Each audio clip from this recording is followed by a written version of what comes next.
아버지 하나님, 저희가 이 좋은 날에 또 이렇게 기쁜 마음으로 예배드릴 수 있도록 허락해 주시니 참으로 감사합니다. 저희 마음에 주의 기쁨을 채워주시고, 주께서 이 땅에 오신 것뿐만 아니라 성령을 통해서 우리 마음에도 오시는데, 오늘 참으로 우리 주의 영을 충만하게 저희로 받게 하시고, 또 그 주님의 영 안에 저희가 거하게 해 주시옵소서. 주의 영이 우리 안에 참으로 강하게 역사하시고 성령을 통해서 우리 안에 사시기를 구합니다. 이 땅에 오셨을 뿐 아니라 이제 우리 마음에 오시기를 구합니다. 주님, 그래서 우리 생각이 우리 예수님의 생각과 같이 되게 해주시고, 우리의 소욕이 예수님의 욕망과 소욕과 같이 되게 해주시고, 소망이 예수님의 소망으로 변하게 해주시고, 우리의 감정마저도, 우리의 느끼는 모든 것마저도 예수님이 느끼시는 것 같이 저희도 느끼게 해주십시오. 어떤 일을 결정할 때 예수님이 결정하시는 방식대로, 예수님이 결정하시는 방향대로 결정할 수 있도록 역사해 주시기를 간절히 기도드립니다. 그래서 바울이 고백한 것처럼 내가 살지만 내가 사는 것이 아니라 그리스도가 내 안에 사신다, 그리스도가 사신다라고 고백할 수 있는 그런 신자들 되게 하여 주시옵소서. 아버지 하나님, 그래서 우리가 늘 성령을 의지하며 주님께서 내 안에 사십시오. 주님, 내가 주를 충만하게 영접하고 주님이 충만하게 나를 다스려 주십시오 고백하며 믿음으로 살아가게 하시옵소서. 오늘 주께서 오신 날을 기억하면서 그리스도께서 내 안에도 오시기를 다시금 구하오니 주님께서 허락하시고 충만하게 거하시옵소서. 아버지 하나님, 이 추운 때 참 전 세계에 여러 가지로 전쟁의 소문이 흉흉하게 들려오고 이때 주님 다시금 평화를 구합니다. 여러 나라의 갈등과 각축 가운데서 이 나라를 또한 지켜주시기를 구합니다. 주님, 여러 군데 전쟁의 위험이 있는 곳에 하나님 역사하셔서 열전이 일어나지 않도록 허락해 주시고 22년의 평강의 소식이 들려오게 하시기를 또한 간절히 기도드립니다. 모든 것 주님께 의탁드리옵고 예수님의 이름으로 기도합나이다. 아멘. 성경 말씀은 다니엘서 2장 31절부터 45절까지 말씀입니다. 다니엘서 2장 31절부터 45절까지 좀 긴 말씀인데요. 제가 봉독해 드리겠습니다. 1234쪽입니다. 1, 2, 3, 4입니다. 1234쪽. 다니엘서 2장 31절부터 45절.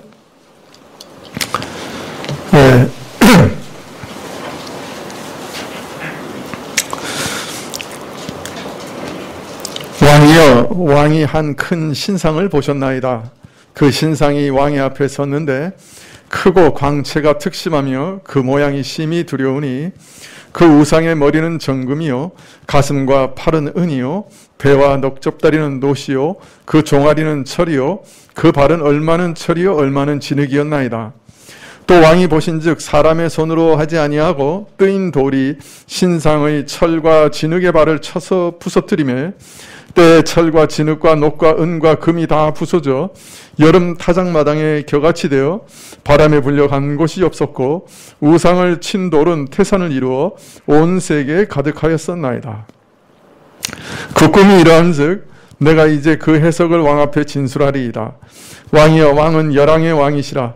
하늘의 하나님이 나라와 권세와 능력과 영광을 왕에게 주셨고 인생들과 들짐승과 공중의 새들 어느 곳에 있는 것을 물어하고 그것들을 왕의 손에 붙이사 다 다스리게 하셨으니 왕은 곧 그 금머리니이다.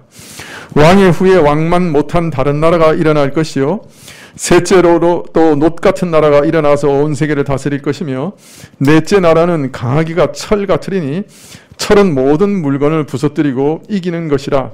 철이 모든 것을 부수는 것 같이 그 나라가 문 나라를 부서뜨리고 빻을 것이며 왕께서 그 발과 발가락이 얼마는 토기장이의 진흙이요 얼마는 철인 것을 보셨은즉 그 나라가 나누일 것이며 왕께서 철과 진흙이 섞인 것을 보셨은즉 그 나라가 철의 든든함이 있을 것이나 그 발가락에 얼마는 철이요 얼마는 진흙인즉 그 나라가 얼마는 든든하고 얼마는 부서질 만한 것이며 왕께서 철과 진흙이 섞인 것을 보셨은즉 그들이 다른 인종과 서로 섞일 것이나 피차 합하지 아니함이 철과 진흙이 합하지 아니함과 같으니이다. 이 열왕의 때 하늘의 하나님이 한 나라를 세우시리니 이것은 영원히 망하지 아니할 것이요 그 국권이 다른 백성에게로 돌아가지 아니할 것이요 도리어 이 모든 나라를 쳐서 멸하고 영원히 설 것이라. 왕이 사람의 손으로 아니하고 산에서 뜨인 돌이 철과 녹과 진흙과 은과 금을 부서뜨린 것을 보신 것은 크신 하나님이 장래 일을 왕께 알게 하신 것이라. 이 꿈이 참되고 이 해석이 확실하나이다.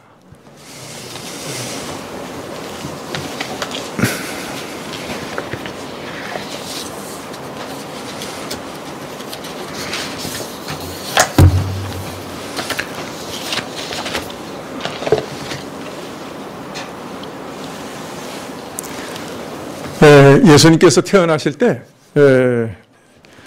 로마 제국 시대에 태어나셨죠. 특별히 로마 제국이 이제 지중해 연안을 다 평정하고 점령하고 그 세력이 절정기에 이르렀을 때 태어나셨습니다.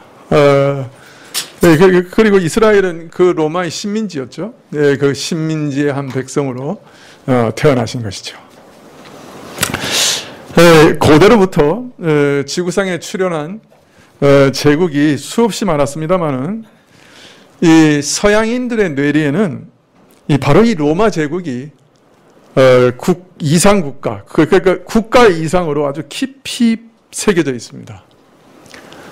그래서 서양의 정신적, 철학적 뿌리는 그리스에 두고 국가적 이상과 뿌리는 로마 제국에 두고 있다 해서 흔히 서양 문명을 가리켜 그레코 로망이라고 하죠. 그리스 로마적 문화라 이렇게 부르는 것이죠. 그래서 그 이후에 모든 서양 역사 가운데는 이 로마 제국에 대한 향수가 이게 아주 깊이 새겨져 있습니다. 그래서 어떤 뭐 신성 로마 제국 이런 것 같이 아예 로마라는 이름을 붙여서 그 후계자를 자처하는 나라들도 있었고요. 로마의 제도, 로마의 그 정치, 군사 이런 모든 것들 또 법치 이런 것들을 가져오고 도입하려고 많이 노력하죠. 특별히 로마가 전 세계를 제패해서 천하를 태평하게 한 것을 몹시 부러워하고 그것을 아예 팍스 로마나라고 이렇게 이름을 붙여 로마적 평화라 이렇게 부르기도 합니다. 또 이런 말을 따라서 요즘에는 팍스 아메리카나 그래서 미국적 평화 시대라고 부르기도 하는 것이죠. 미국도 로마를 좀 이렇게 흉내내는 것들 좀 있습니다. 로마가 독수리를 이렇게 상징으로 삼는데 미국도 독수리를 상징으로 삼죠. 하여튼 이 로마의 영향을 이 서양에서는 뿌리치기가 힘듭니다.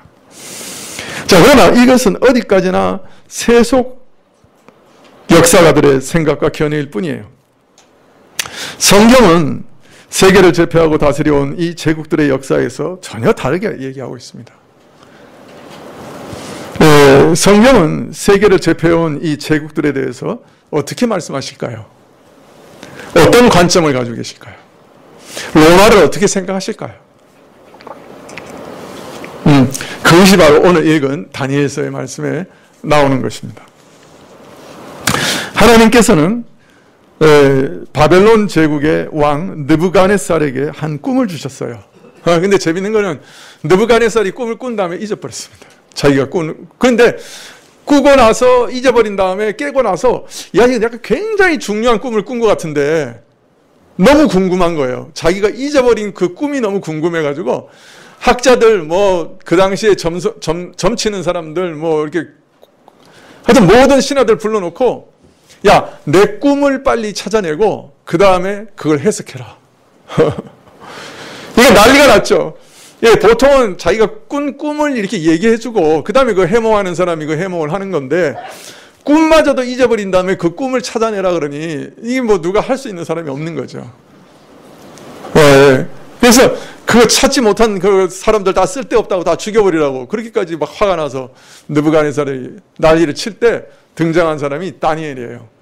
그래서 유대인 포로 중에 있던 다니엘이 하나님의 계시를 통해 그 꿈을 받고 그 꿈을 느부갓네살에게 이제 다시 알려준 거죠. 그래서 느부갓네살 다시 기억했겠죠. 자기가 꾼 꿈을. 그런 다음에 오늘 그 꿈에 대해서 해석해주는 장면이 오늘 읽은 말씀이에요. 느부갓네살이 꿈을 꿨을 때 본 것은 거대한 신상이었어요. 근데 그 신상의 머리는 금이고 또 가슴은 은이고 넓적다리는 배와 넓적다리는 그 동이고 그 다음에 다리는 철이고 발가락과 다리 밑바닥은 이 철과 다리가 섞여 있는 그런 거대한 신상을 본 거예요. 그리고 다니엘은 이 신상의 의미를 알리기를 앞으로 진행될 제국들의 역사라 이렇게 가르치십니다. 그리고 이 제국에 있어서 최고로 황금 시대가 언제냐? 성경은 로마라고 하지 않아요. 바벨론이라고 그래요. 재밌죠? 어떤 면에서는 최고의 황금기가 바벨론이다 이렇게 얘기합니다. 우리는 이제 바벨론에서 잘 모르는데 문화나 모든 제도나 이런 것이 바벨론이 황금기다 이렇게. 그래서 금머리로 상징된 그 우상의 금머리가 바벨론이다. 근데 그 다음에 일어나는 제국은 이 바벨론의 금머리보다 좀 못해요. 그래서 은이야. 그걸 이제 페르시아 제국이 일어날 거다. 이게 가슴으로 상징된. 그 다음엔 헬라, 알렉산더 대왕으로 시작해서 일어난 그 헬라 제국. 그 다음에 마지막으로 종아리와 발로 상징되는 이 철로 상징되는 로마가 일어날 것이다. 그래서 금머리로 상징되는 바벨론, 그 이후에 은 가슴으로 상징되는 페르시아 제국, 그 다음에 동으로 상징된 배와 넓적다리로 드러난 헬라 제국, 마지막 철, 종아리와 발로 상징되는 로마가 대신할 것이다. 그 로마 이후에는 세계가 하나로 통합되지 못하고 여러 나라들로 나뉘어 세력을 다투게 될 것이다. 자, 그런데 문제는 이 제국들의 본질이 뭐예요? 우상이에요. 신상이에요. 큰 우상이라. 그러니까 이것은 하나님을 대신하려고 하는 나라들이에요. 하나님을 대신해서 폭력적인 힘과 무력으로 사람의 권세와 스스로 고안한 문화와 제도로 어떤 면에서 유토피아, 평화를 이루어내려고 하는 그런 우상들이에요. 그러니까 다른 말로 말하면 반신적인 하나님을 대적하는 제국들이라. 네, 여러분, 서양 역사학자들이 보는 눈하고 성경이 보는 눈은 정반대죠. 그죠? 놀랍죠? 정반대예요.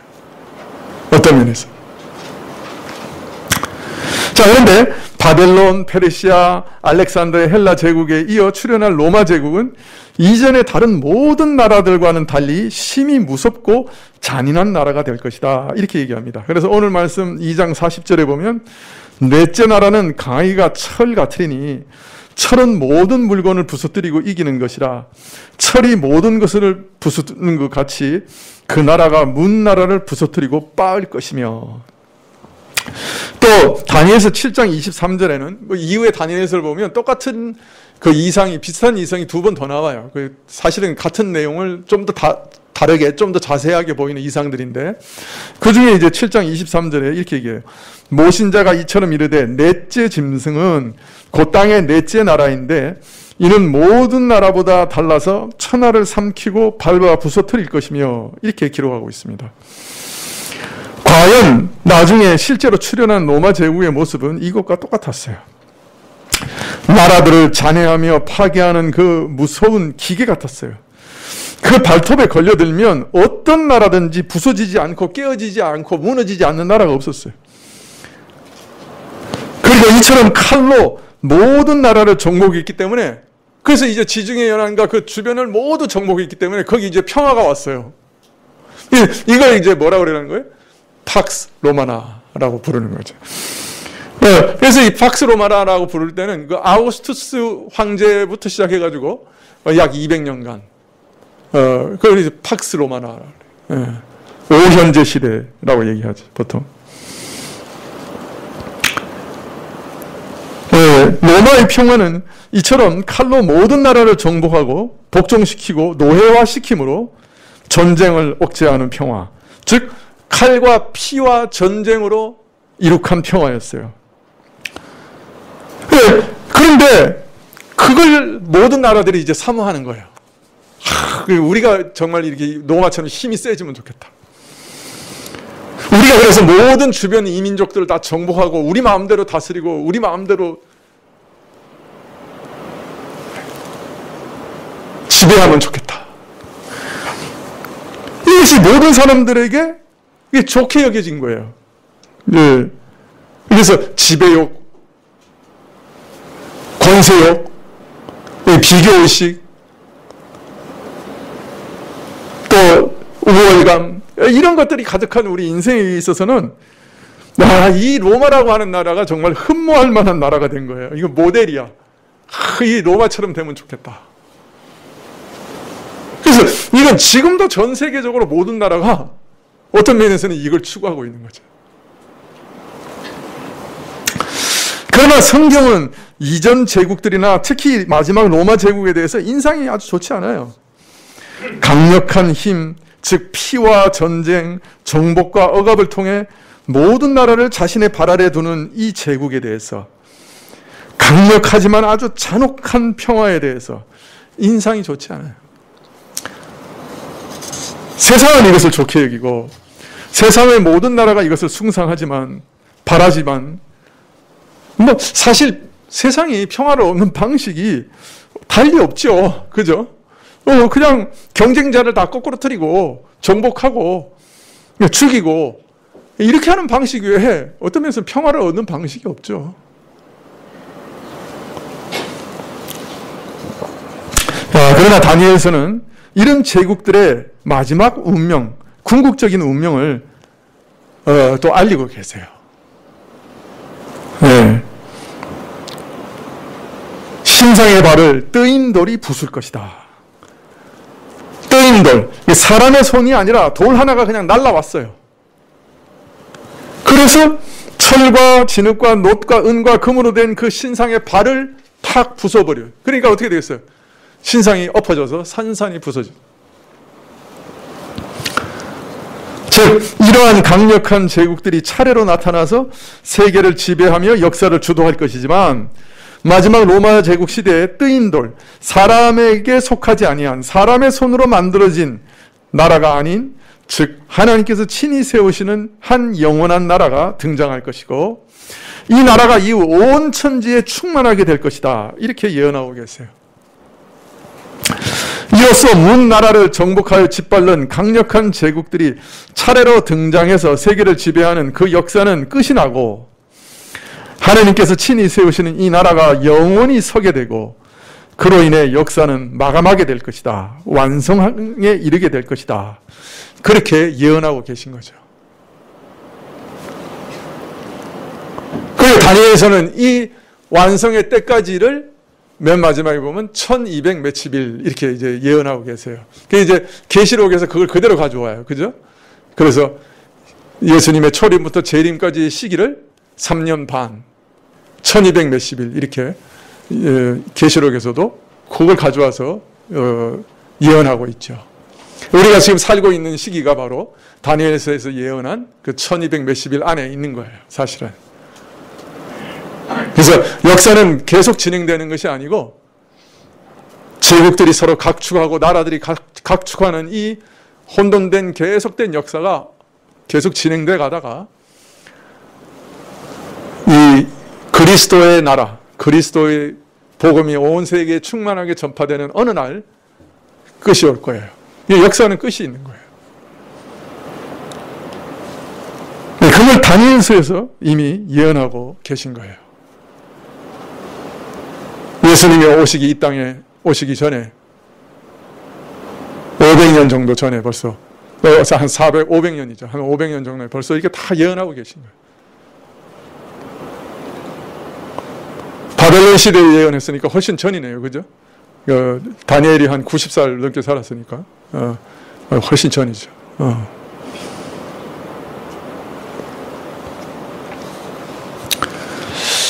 자, 이런 예언을 따라, 이런 하나님의 계획을 따라 예수님께서는 이런 제국들의 역사의 마지막인 로마 제국 때, 그리고 로마 제국의 역사가 절정에 이른 때, 그 후 세대가 다시 분열되고 끊임없이 분쟁하게 될 혼란의 시대 직전에, 말하자면 세계사의 가장 중요한 전환점에 이 땅에 오신 거예요. 그리고 어떤 면에서는 예수님께서는 사람들의 한숨과 탄식이 가장 깊을 때 이 땅에 오셨어요. 로마 제국이 칼의 힘으로 평화를 유지하는 대제국을 건설하고 그 역사의 절정에 도달했을 때, 수많은 사람들의 피 가운데 건설된 평화의 때에 수많은 나라들을 무자비하게 억압하고 정복한 결과로 도달하게 된 평화의 때에 오셨어요. 따라서 이 평화는 피정복민들의 수많은 피와 고통과 한숨, 이가 갈리는 원통함 가운데 세워진 것이었어요. 이 로마 제국의 평화에 대해서, 이 평화의 비참함에 대해 로마 역사가 타키투스가 쓴 아그리콜라 전기라는 곳에 그 갈레도니아의 족장 칼라쿠스가 연설한 것이 있는데, 그 연설한 것이 지금도 계속 회자돼요. 이 갈레도니아라고 하는 것은 영국의 그 스코틀랜드 지역을 얘기하거든요. 계속 침공을 받았어요. 근데 그 지역의 족장이 로마의 평화가 뭐냐 하는 것에 대해서 이렇게 얘기합니다. 그들 로마인들은 도둑질, 학살, 약탈에 제국이라는 거짓 이름을 붙이고, 그들은 폐허를 만들어 놓고 이를 평화라 부른다. 즉 그들은 황무지를 만들어 놓고 이를 평화라고 부른다. 다 죽여버리니까 평안하다는 거예요. 이게 로마가 만든 평화의 본질이다. 이렇게 그 족장이 연설을 하고 있었습니다. 이처럼 로마의 평화는 무자비한 철권 통치 아래 공포 속의 평화였던 거죠. 이것은 구약 이스라엘에게도 마찬가지였어요. 이스라엘 역시 로마 제국의 식민지로 로마 황제의 포갑 가운데 살아가고 있었어요. 사실 이스라엘은 이미 오래전에 범죄해서 나라를 잃어버렸어요. 바벨론의 나라가 망해버렸죠. 그래서 포로가 돼서 산지사방으로 흩어졌습니다. 그리고 수십 년이 지나 페르시아 시대 때 그 일부가 겨우 옛 땅으로 돌아와요. 헬라 제국 시대 때는 모진 핍박을 겪고 겨우 이제 한숨을 돌리려고 할 때 역대 제국 중에 가장 무서운 로마 제국의 지배를 받게 됩니다.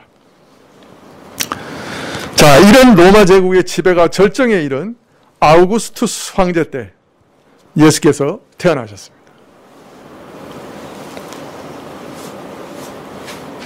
누가복음, 오늘 교동문 누가복음 2장 1절에 보면, 이때 가이사 아구스도가 영을 내려 천하로 다 호적하라 하였으니, 예수님이 태어나신 때 로마 초대 황제 아우구스투스는 모든 유대인들에게 고향으로 돌아가 호적을 정리하라 이렇게 명했습니다.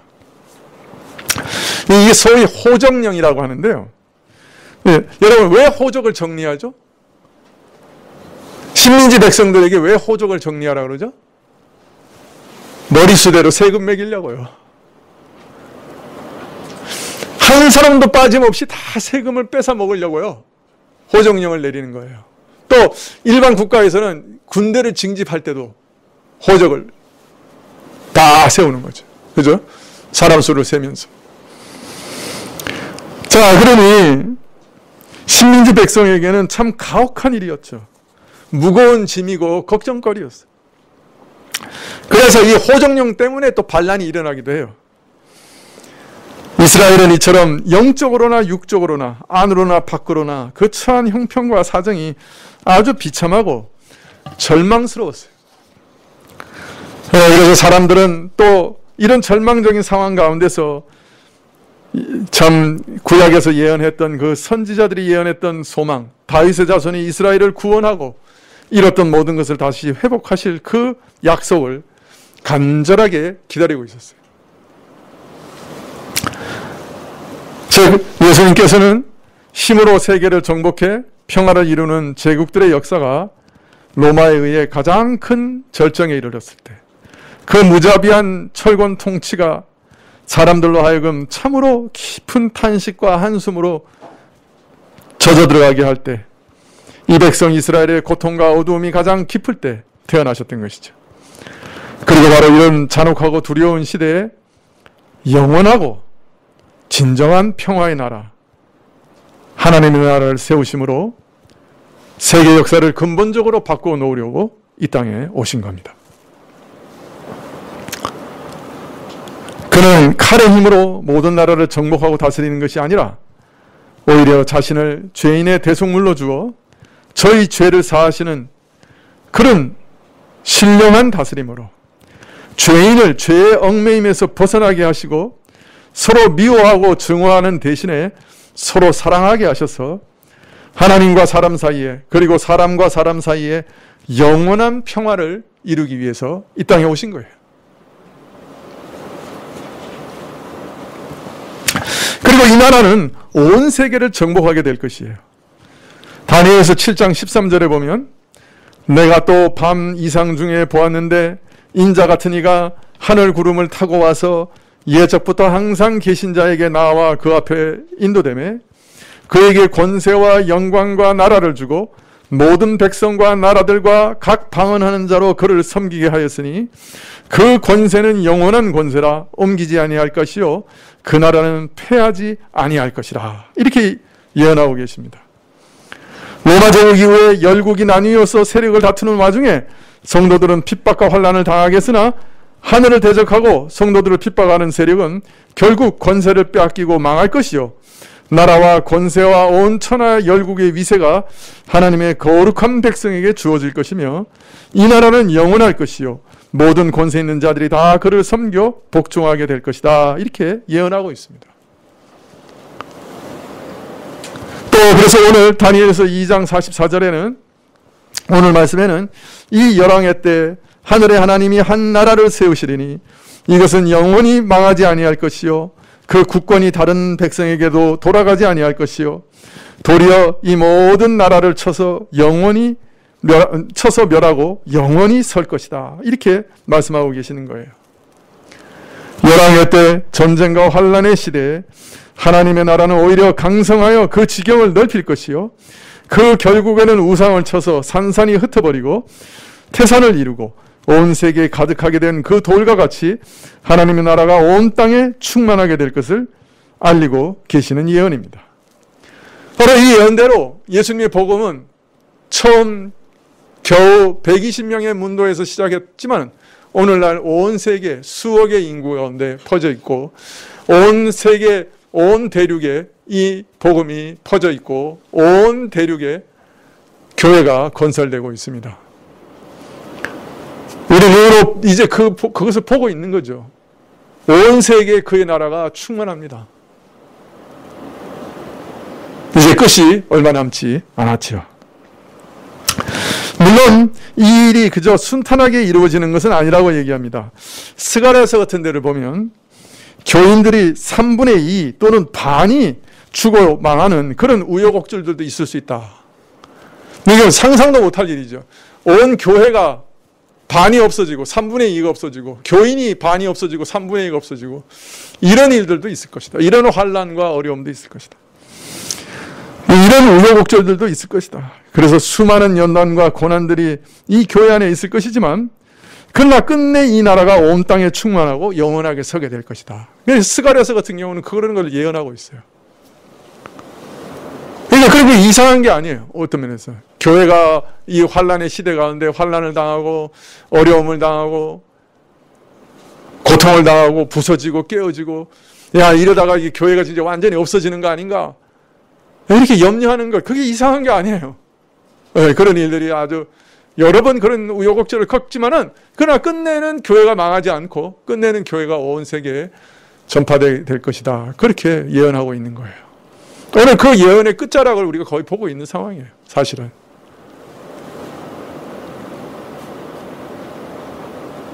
구약에서 이미 이렇게 예언하고 있고, 그것이 2000년 동안 그게 다 이루어져서 온 세계에 하나님 나라가 이제 다 전파되고 있는 걸 우리 눈으로 지금 보고 있잖아요. 이 예언이 어떻게 이루어지고 있는 걸 지금 보고 있다고, 우리가. 2000년 동안 수 없는 우여곡절을 겪은 다음에도 교회는 살아남아 있고 또 전 세계에 지금 퍼져나가고 있는 거예요. 예수님께서는 바로 이런 장대한 역사 계획 가운데 로마가 천하를 지배하는 시대에 참 평화의 왕으로 태어나신 거예요. 태어나시되 마구간에 오셨어요. 그리고 말구 위에 누우셨어요. 예수님께서는 다윗의 자손으로 영원히 통치할 왕으로 출생하시면서 여호와의 몸을 풀팡을 얻지 못해서 짐승의 마구간에 태어나고 짐승의 먹이통에 누이셨습니다. 안팎으로 포악한 세력에 짓밟히는 자기 백성 이스라엘과 함께 철저하게 가난한 자로 태어나셨습니다. 하나님께서 부족한 것이 없이 모든 것이 부요하고 완벽한 분이시지만 이 이스라엘의 가난을 채우고자 스스로 사람이 되어 저희 가난을 짊어지셨지요. 자, 그런데 이 예수님께서 건설하시는 평화, 영원한 평화의 나라도 사실은 피를 통해 건설되는 나라입니다. 피를 통해 건설되는 나라예요. 근데 그 피는 칼과 전쟁으로 인한 피가 아니라 우리를 구원하시는 메시아의 피입니다. 팍스 로마나는 피로 건설돼요. 그건 사람을 죽이고 전쟁을 통해서 건설되는 평화예요. 그러나 팍스 크리스티나, 그리스도의 평화는 그리스도의 피로 건설되는 나라예요. 우리를 구원하시는 메시아의 피 건설됩니다. 왜 이 땅에서는 전쟁이 그치지 않습니까? 우리가 사는 이 시대도 지금 우크라이나에서도 어제 유튜브를 보니까 우크라이나에서 거대한 기계가 땅을 막 파고 가더라고요. 전차가 넘어오지 못하도록, 러시아의 전차가 넘어오지 못하도록 참호를 파는 거예요. 그런데 기계가, 거대한 기계가 그냥 돌아가는데 기계가 전진해 나가면서 참호를 파나가는 거예요.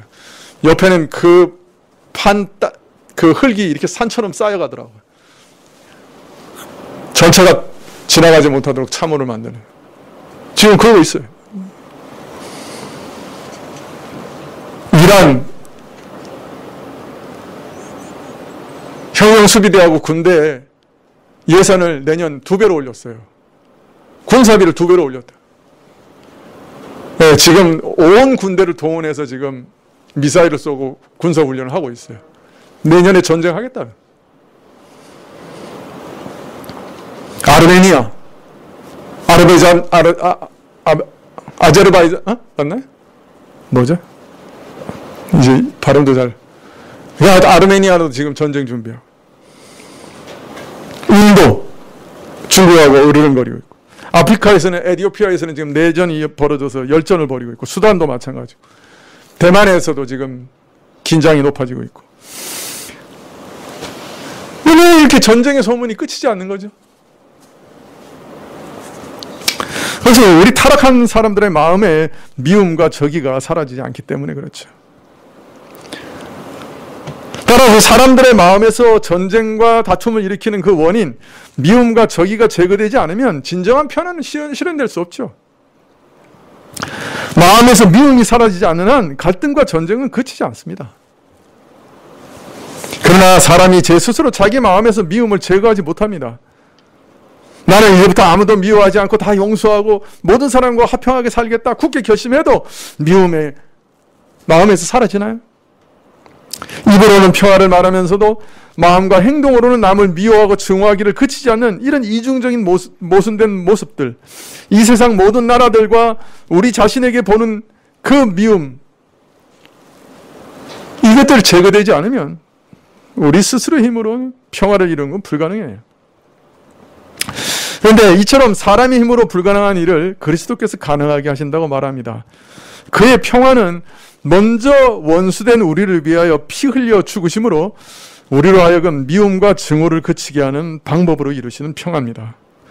먼저 우리에게 기이한 용서의 사랑을 베푸심으로 우리로 하여금 마음으로부터 남을 죽이려 하는 그 칼을 내려놓게 하시는 거예요.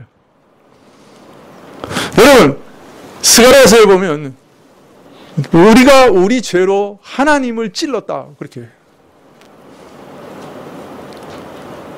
그냥 십자가에서 로마 군병만 창으로 예수 그리스도를 찌른 게 아니에요. 사실은 우리 죄 때문에 예수님께서 창에 찔리신 거예요. 못에 못 박힌 거예요. 내가 내 죄 때문에, 내 죄로 인해 하나님을 찌른 사람이에요. 하나님을 창으로 쑤셨다고요.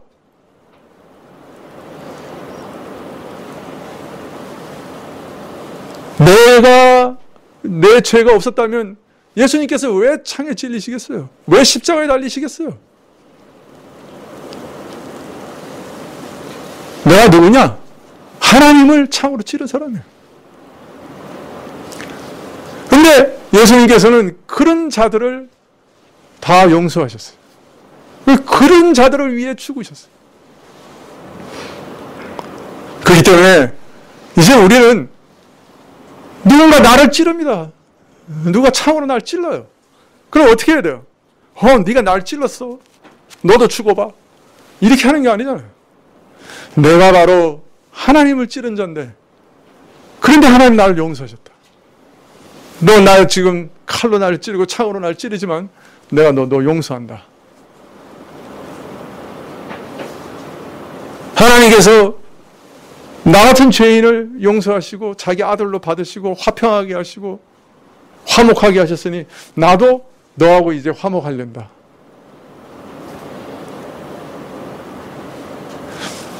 목사님, 저 사람이 잘못했어요. 저 사람이 불의하게 행해요. 저 사람 꼴 보기 싫어요. 그런데 어떻게 저 사람과 같이 화목해요? 그건 아직 내가 누군지, 내가 그리스도 안에 어떤 은혜를 받았는지 모른다는 얘기예요, 사실은. 내가 하나님 앞에서 제일 꼴 보기 싫은 자였어요. 하나님 보시기에. 더럽고 냄새하는 지렁이 같은 자였어요. 하나님을 원망하고 욕하고 하나님을 모독하는 자였어요. 하나님의 영광을 짓밟는 자였어요. 하나님을 창으로 찌른 자였어요. 그런데 하나님이 나를 용서해 주셨어요. 그리고 아들로 삼으시고 화목하게 하시고 나를 안아주셨어요. 여러분을 찌른 자를 이제 안아주실 만한 분들이 되셨나요?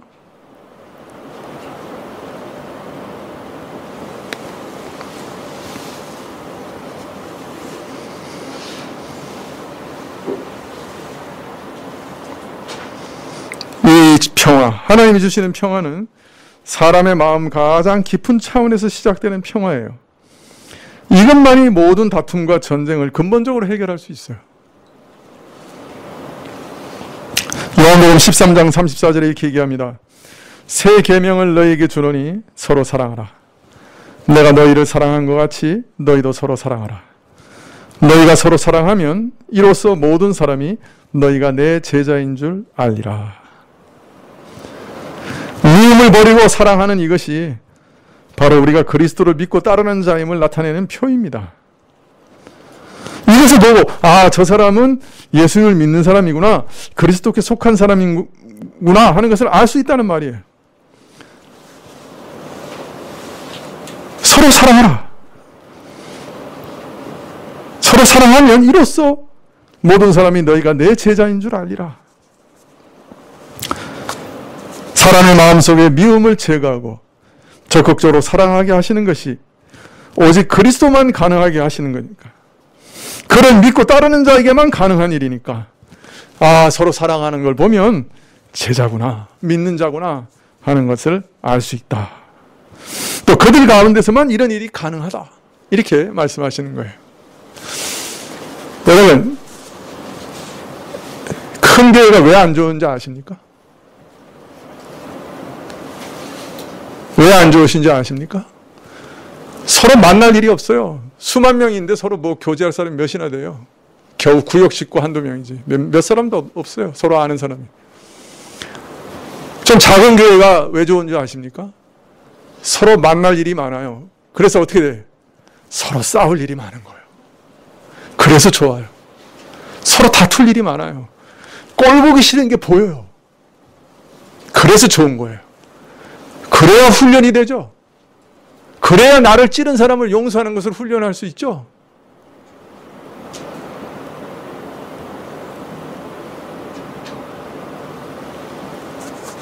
믿으십니까? 네, 구약에 보면 철이 철을 날카롭게 한다 그랬어요. 쟁쟁쟁거리면서 부딪히는 소리가 날 수 있어요. 이 땅의 교회에서는. 또 어떤 면에서는 그래야 내가 사랑하는 법을 배우고 용서하는 법을 배우는 거예요.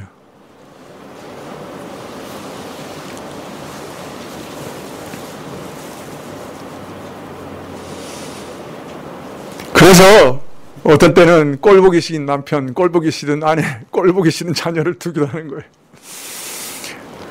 그래야 끊임없이 용서하는 법을 배우고 사랑하는 법을 배우니까요.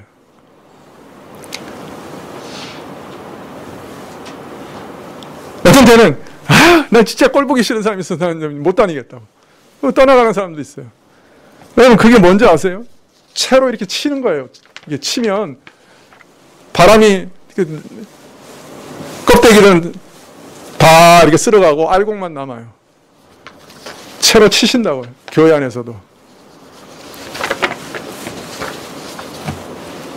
미워하고 다투고 부딪히고, 야, 난 못 살겠다.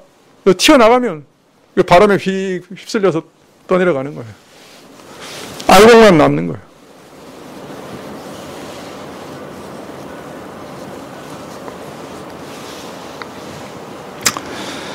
여러분, 훈련하세요. 여러분 가슴에 칼로 찌르는 자를 하나님의 마음으로 품는 훈련을 하세요. 여러분이 하나님을 창으로 찌른 자들이에요. 여러분이 찌른 창으로 인해서 피와 물이 줄줄줄 흘러내렸어요.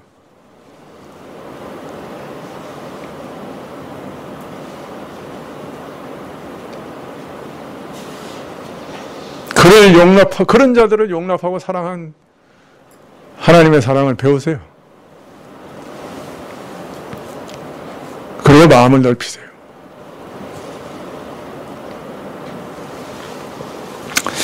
예수님 탄생 직후에 목동들에게 나타나신 천사들이 찬송합니다. 누가복음 2장 14절. 지극히 높은 곳에서는 하나님께 영광이요 땅에서는 기뻐하심을 입은 사람들 중에 평화로다. 땅에서는 기뻐하심을 입은 사람들 중에 평화로다. 사람으로 하여금 하나님과 더불어 화평하게 하시며 하느님과의 이런 화목을 토대로 사람과 사람 사이의 진정한 화목과 평화를 위해 이루기 위해 그리스도께서 오셨다라고 지금 천사들이 찬양하고 노래하고 외치고 있어요. 땅에서는 기뻐하심을 입은 사람들 중에 평화로다. 여기 진정한 평화가 있어요. 예수 그리스도를 믿으면 하나님과 내가 평화를 누려요. 화평하게 돼요. 그리고 믿는 자들 안에도 서로 화평하게 돼요. 평화를 누리게 돼요. 여러분, 우리는 참 평화, 안식, 평강 이걸 목말라 합니다. 네, 진정으로 이걸 주시기 위해서 예수님이 이 땅에 오신 거예요. 먼저 우리 마음 안에 주시고 이후에 예수님께서 다시 오실 때 온 땅에 영원한 화평과 평화를 가져다 주실 겁니다. 믿는 여러분 마음속에 평강을 방해하는 것들이 뭐가 있습니까? 미움입니까? 근심입니까? 두려움입니까? 여러분 안에 참 평안을 앗아가는 모든 것은 하나님이 주신 것 아닙니다. 그리스도께서는 우리에게 참 평강을, 영원한 평화를 주시기 위해 이 땅에 오셨습니다. 기도하면서 여러분 안에 평강을 방해하는 모든 것을 하나님께 내려놓으시고 제거하십시오. 그걸 배우십시오. 성탄절을 맞이하는 오늘 우리 모든 성도님들께 그리스도가 주시는 이 영원한 평화가 찾아오시길 다시금 기도합니다. 기도하시겠습니다.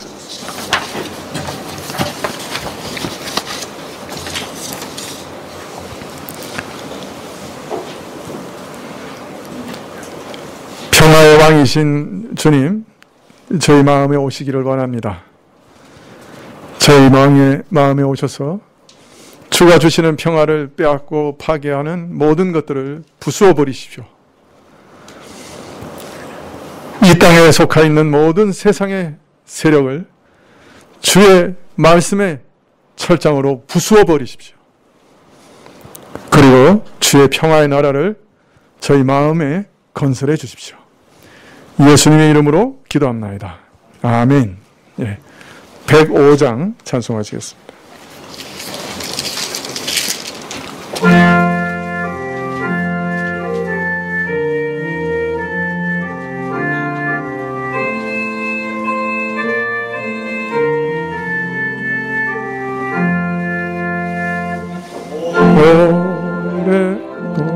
오랫동안 기다리다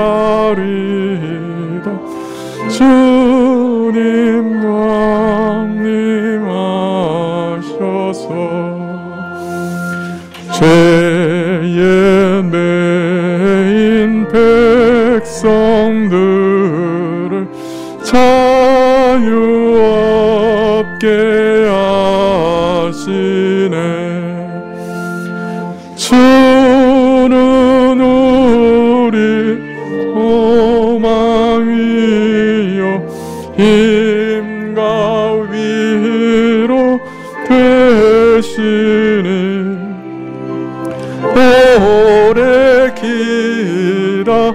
기다리던 백성 많은 복을 받겠네. 모든 백성 구하려고 임금으로 오시니 영원토록 우리들을 친히 다스리시며 죄로 상한 우리 마음을 은혜로써 고치고 주의 빛난 보좌 앞에 이르도록 하소서. 아멘.